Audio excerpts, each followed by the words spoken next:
ألف مبروك للزعماء. الهلال بطل الدوري للمرة 19 في تاريخه.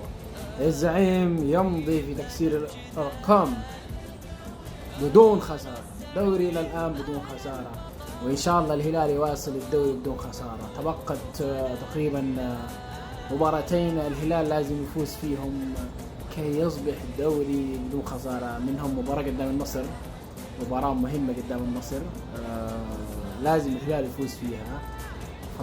لا، باقي 3 مباريات تقريبا الهلال لازم يفوز فيها. هذه المباراة الوحيدة المحكية من الهلال هل سيكمل دور بدون ممتاز هذه المباراة. المهم ألف مبروك للزعماء، الدوري 19 في تاريخ 68 بطولة يا رجل. هذا الفريق فريق جبار جدا، فريق مرعب مرعب مرعب مرعب. والسنة الجاية أبطال آسيا بإذن الله، والدوري أبطال آسيا والكأس، الثلاثية التاريخية بإذن الله. ألف مبروك للزعماء. يلا السلام عليكم يا زعماء، ألف مبروك، استمتعوا بالبطولة. يلا.